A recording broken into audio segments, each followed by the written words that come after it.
In this tutorial, I'll be showing you how to create a line graph comparing actual reports versus expected reports. We can equally add actual reports on time. So let's see how we do that. So there we go. I have my dashboard. So this is a line graph that I'm creating. So I'll come back to my visualizer, open my visualizer to create that chart. So remember, I'm still working with data set. So I'll go on my what? My what will be data set. So I mentioned that I want to create expected reports, then actual reports, and actual report on time. So I'll come to actual expected reports. So I'll get my expected report, go ND2 report expected. So I'm creating this report based on the data set which is in our system. And the only database that is in our system currently is the ND2 report. So I've selected my ND2 expected report. Then I'll go back here under the subset, the subgroupings of data set, change to actual report, then get my ND2 actual report. I'll return quickly back here where I'm pointing with my mouse to select now actual report on time. Then I'll select ND2 actual report on time. So before I upload, I make sure I have the right element selected, ND2 expected reports, ND2 actual reports, ND2 actual report on time.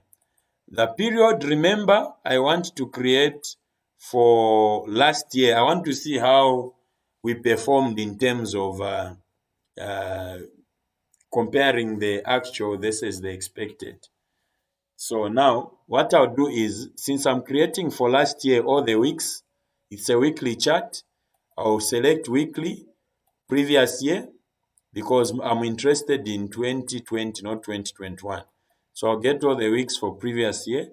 Then by default, like I always say, my org unit Zambia is already selected. So I'll quickly update. Okay, so that's how it looks like in the bar chart. But remember, what we are creating is actually a line graph. So I'll select my line graph and update. So there we go. Let me use this other format. So we see now how we performed. So the green is the expected. So it's showing us that at no point did we have the actual equal to the expected. Then you also notice that the expected keeps on increasing. So what this means is that as we are adding the facilities in the system, the number of reports are also increasing. Then the blue line represents the actual reports that we sent. The red line represents the actual reports on time. So the system has a criteria of measuring the timeliness in terms of reporting.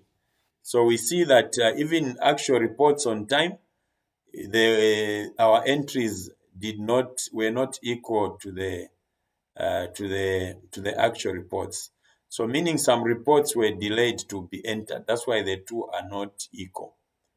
Yeah, so the red one is created based on the time that has been set in the system as to denote timeliness. So if this is not equal to that, then it means that we are delaying in entering our reports. So quickly I can name my chart and say this will be my ND2 expected, actual, and actual reports on time.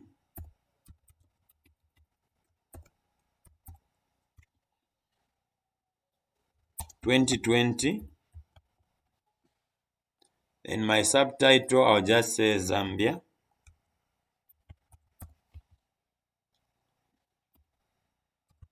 Then I have the range access, which is a number.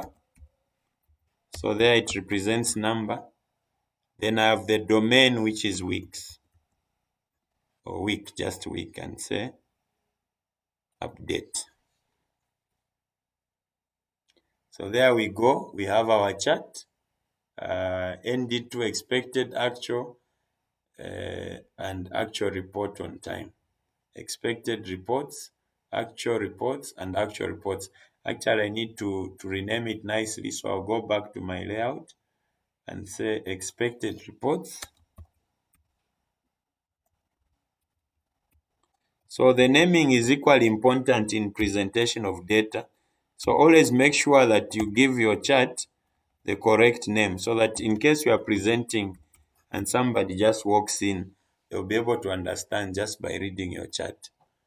And that's the way it is. ND2 expected report, actual report, and actual report on time 2020 Zambia. Okay, so that's how you create your chart. If you want to save it, you can save it here. Then you can go and so this one I'll save it. Let me save this one. Then ND2 expected report, actual report,